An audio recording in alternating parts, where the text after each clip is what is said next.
Hey everyone, so today we're going to continue our example in JUMP, and as mentioned on the agenda, we're going to go over sum of squares for regression, which is, you'll see a lot of parallels to the sum of squares we did when we covered ANOVA. So let me go ahead and open JUMP. This is the data set we were looking at. And just like before, we're going to go to Analyze, Fit Model. And one thing I want you to realize, this is JUMP specific. This isn't going to be the case in all your models, is it kind of gives you a little icon next to each variable that describes it. Height and weight are numeric. That's what this little blue sort of graphic represents. Whereas name and sex are categorical. That's why you see a bar graph next to them, because a bar graph is used to represent counts and categorical data. Age, on the other hand, is being treated as an ordinal variable. So it's still a bar graph, but it's ordered. And we don't want it to be treated as an ordinal variable. That's not helpful to us. So we're going to change it to continuous. And the reason being, and I'll show you, we'll treat it as ordinal to start. So let me go back here.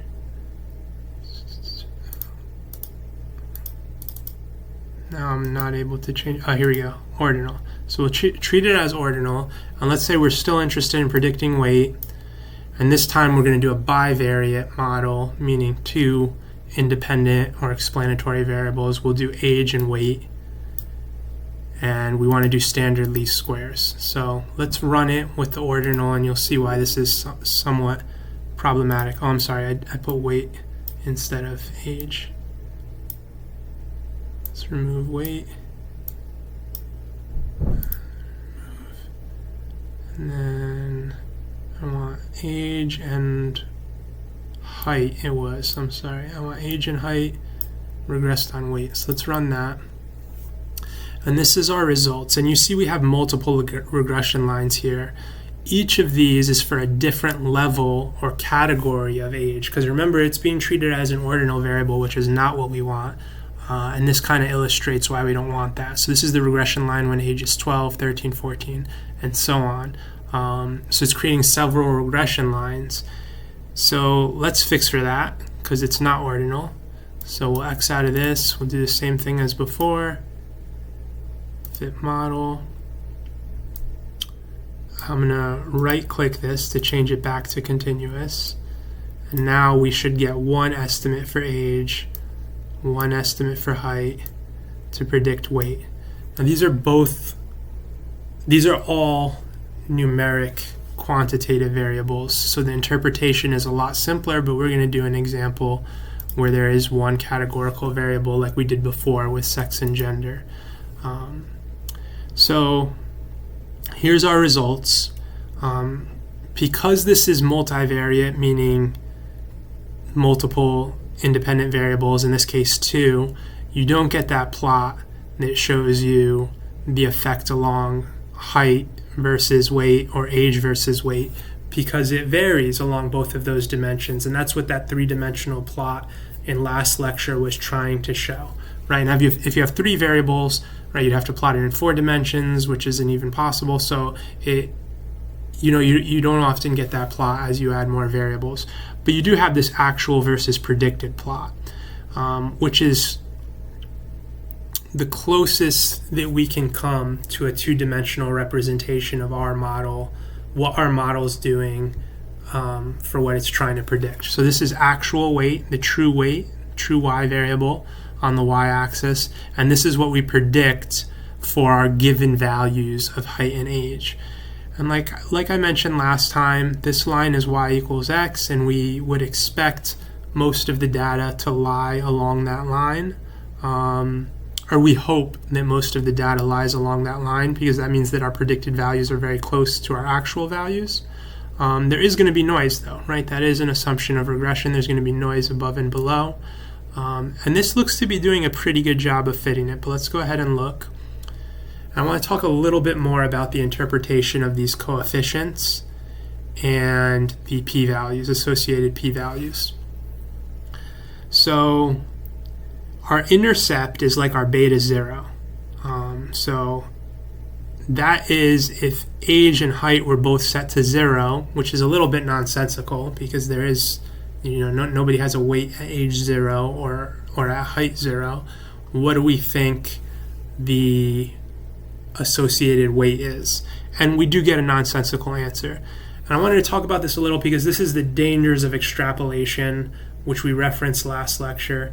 So you should limit, when you're qualifying the results of your regression, you should mention that it's only valid within the range of data considered. And you could see we only considered weights like slightly over 60 to about 140, slightly less than 140. So if extrapolating is looking at data beyond that 60 to 140 range and making a prediction when we didn't use that data in that range to build the model.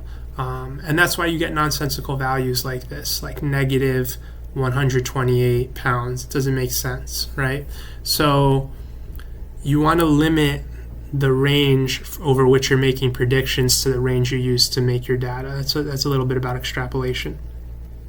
On the other hand, these estimates for age and height you can think of as beta 1 and beta 2. It's pretty arbitrary which one you call 1 and 2. I just did it in the order in which they appear.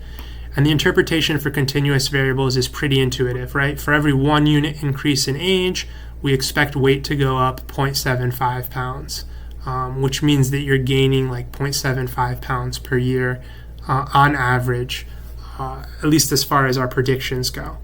Height, on the other hand, is a much stronger effect, right? For every inch you gain in height, you gain 3.5 pounds roughly in terms of our prediction. Now, this is the reason I wanted to bring up this example is because the interpretation is slightly more nuanced than that. Really, what this is telling you is that you're gaining 0.75 pounds for every unit increase in age, assuming your height doesn't change, right? You might have even realized it as I was explaining the interpretation behind these variables. That doesn't quite make sense, right? Every year you gain more than 0.75 pounds, especially given that we know the range of the age of our data is like roughly 12 to 17 or something like that. We could look at our data real quick to confirm. Yeah, it goes from 12 to 17. So like, especially in those like preteen to teenage years, you're gaining a lot more than 0.75 pounds a year. However, the interpretation is more nuanced because we now have more variables in our model. So this is saying if your height were to stay exactly the same, it's holding all other variables constant, more generally speaking. So in this model, there is only one other variable. So height being held constant, how much does a 1 unit increase in age affect your weight? 0.75 pounds. And the conversely, we say the same thing about height. It's not that you gain 3.55 pounds for every inch of height. It's you gain 3.5 pounds for every inch of height, given that your age stays the same, or more generally remains constant. And then we don't have an interaction in here, but we'll get to that in a future lecture. But an interaction is basically looking at the two variables put together. And that is a little bit more advanced of a concept, but it'd be like multiplying age with height, and you would look at that interaction effect and add it to the coefficient on your individual effects. So this is beta 1 and beta 2, like we talked about, and the interpretation is slightly more nuanced. Now I want to talk a little bit about the margin of error. So we know it's just your standard error times your critical t-value.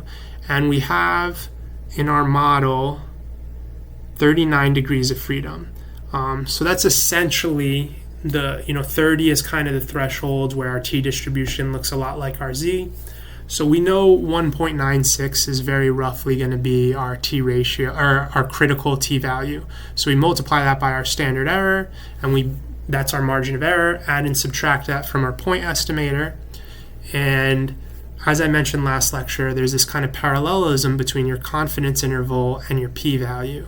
So if your confidence interval contains 0, our p-value is going to be greater than alpha. Whereas if our confidence interval doesn't contain 0, we expect our p-value to be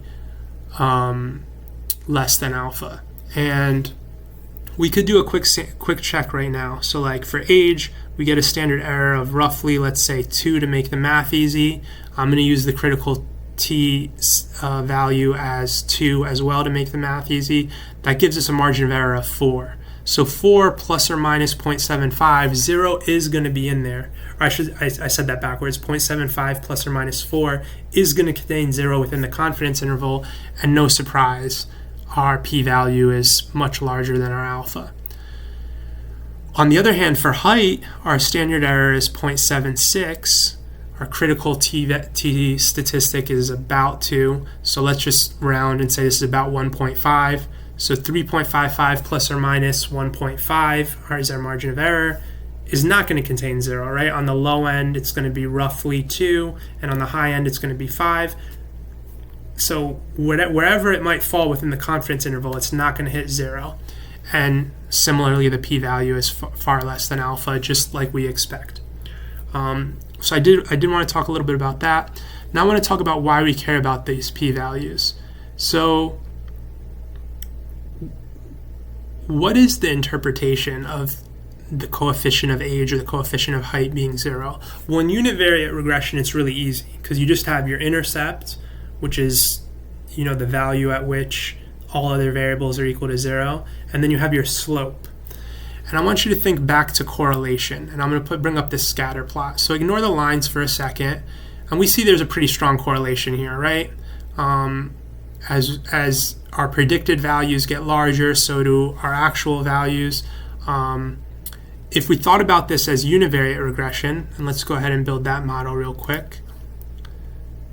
Analyze. You could also do this as fit y by x because it's univariate, but we'll do it the way we've been learning it. And let's just do weight and height because we know those are strongly related. And we're predicting weight with height. We're using standard least squares. We click run, and now we get this graphic, which we can't get with multivariate regression, right? So we see a strong correlation. It looks positive.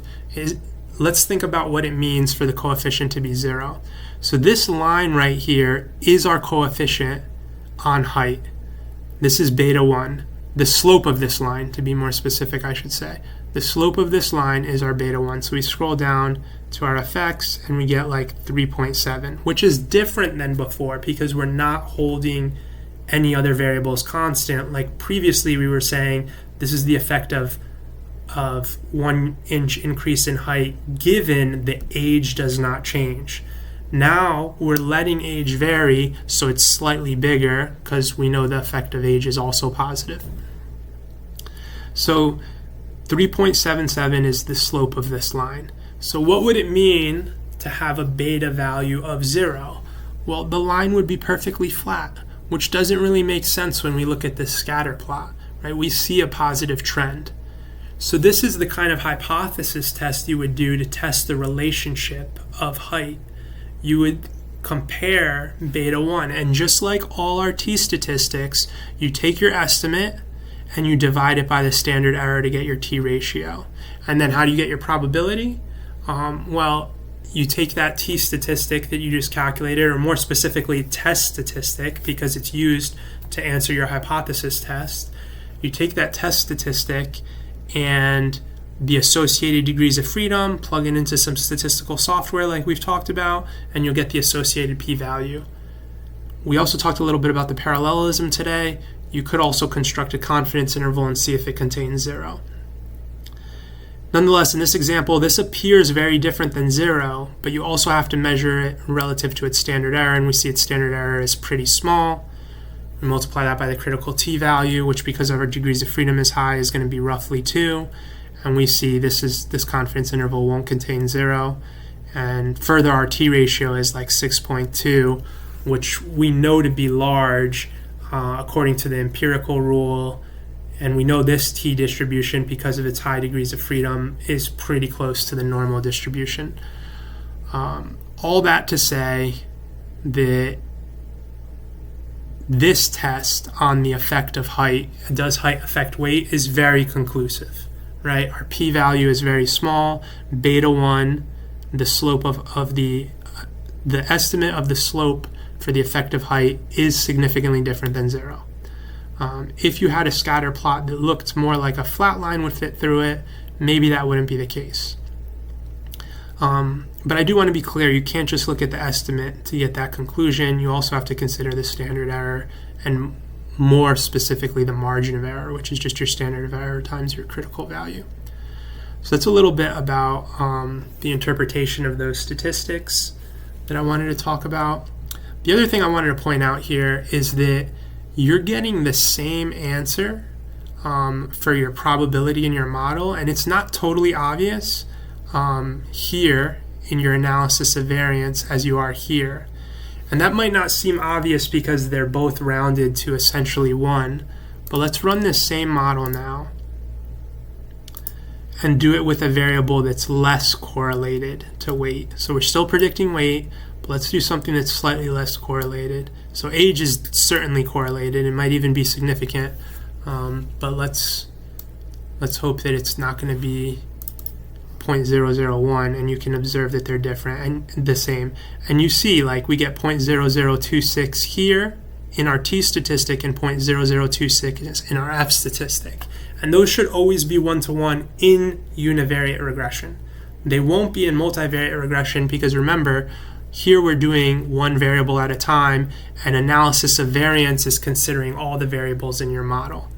I know you're probably thinking, what do you mean analysis of variance? We only did for categorical variables. You can also do analysis of variance in regression.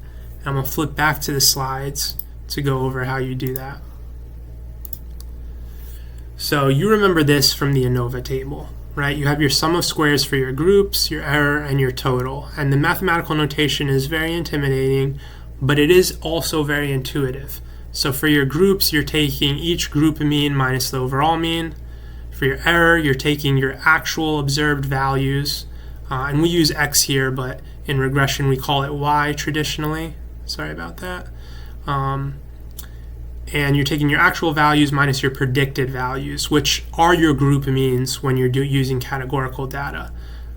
And you see that parallelism here, right? Here's your actual values and your actual values. Here's your predicted values. And as I mentioned previously, the hat means your predicted value. Now for your model error, there's still a parallelism. Remember, this kind of corresponds to your prediction. Y hat is your prediction minus your overall mean or your overall mean. And the distinction between x and y is not important.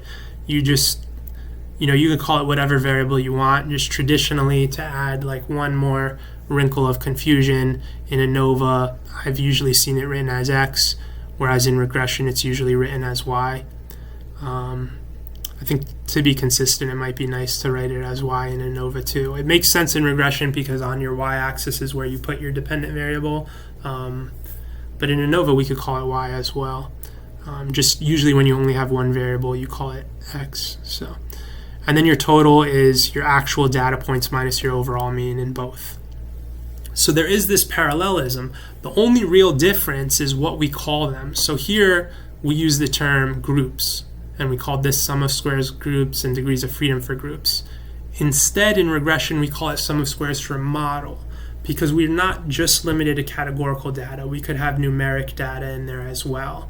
And as I mentioned before, the other big difference is your predicted value in ANOVA is your group mean for that category, whereas in regression, it's a little more complicated than that. You're taking your intercept and then adding your estimate or slope or your beta times all your x values to get your predicted value. And to flip back so you know what I'm talking about, this is how you get y hat, right? You take your intercept, you add your parameter estimate for beta 1 multiplied by the x value. It's simple linear regression. In multiple linear regression, it's the same idea, and I wrote it in matrix form, but you could also think about it like this. Ignore the error for now, because the error is for your true y. For your hat, there will be no error.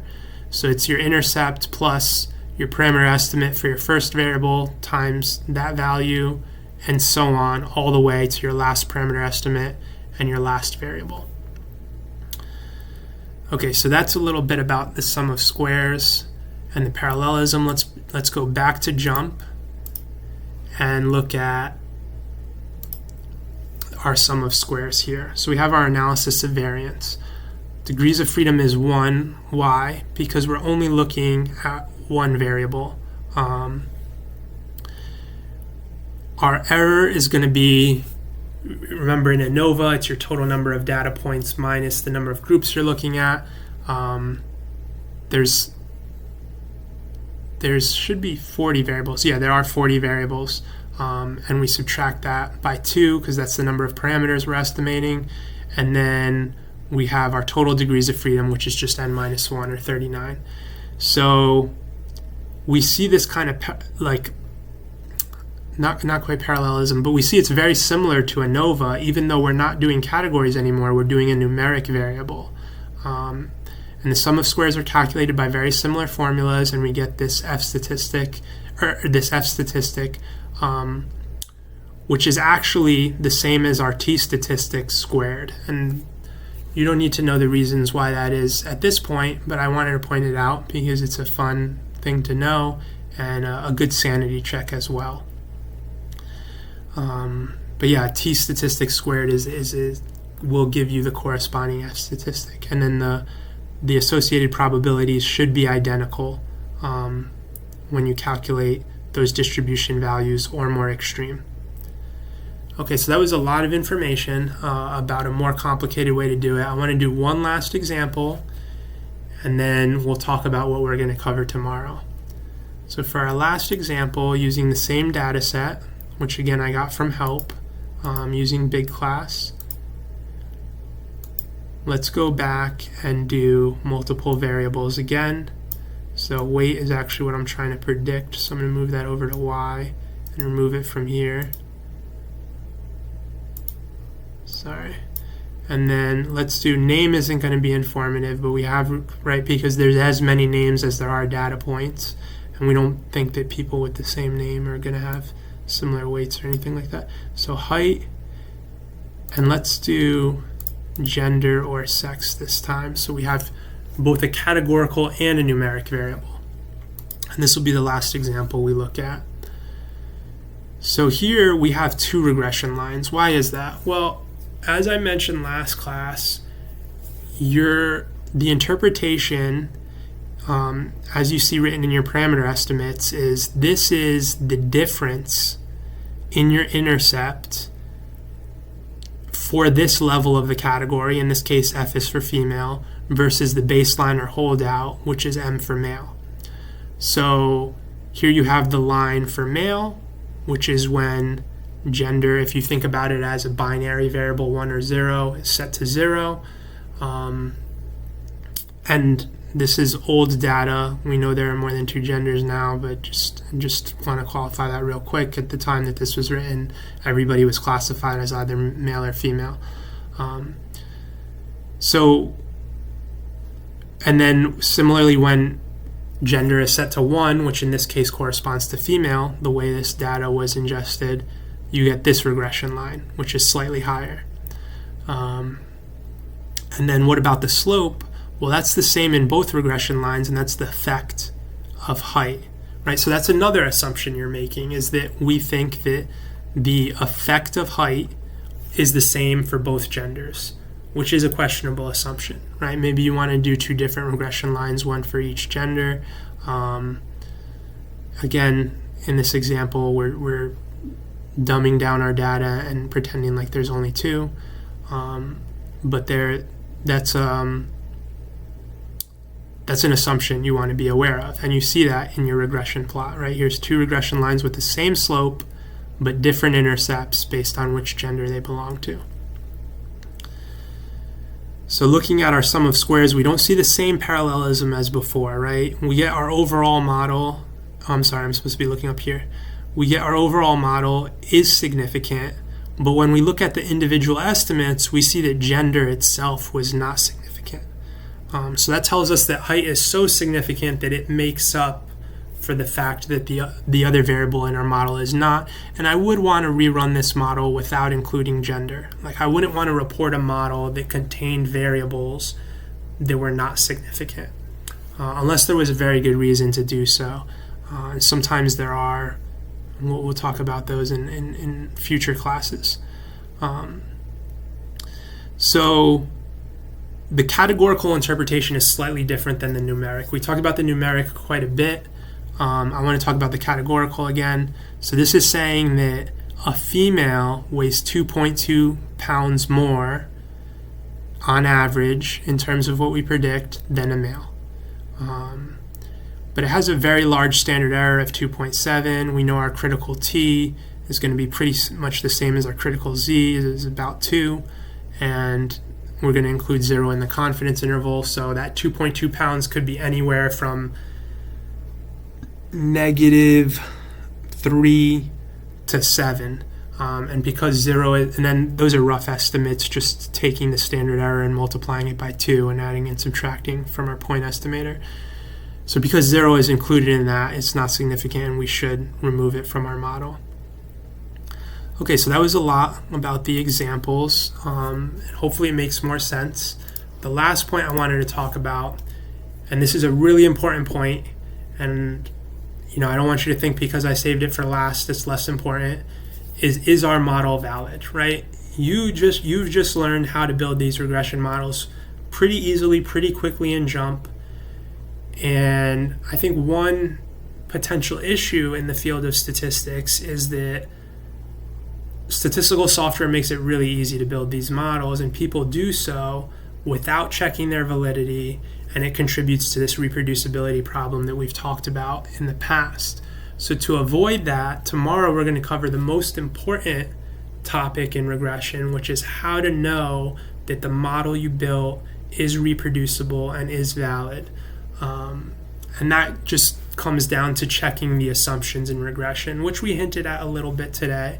And it's a very important topic because you don't want to be one of the cases where someone builds a regression model and interprets it and runs away with a conclusion, but the model wasn't valid to begin with. So this is an incredibly important topic that we will go over in more detail tomorrow. I'm looking forward to seeing you guys then and seeing the projects that you come up with. Thank you.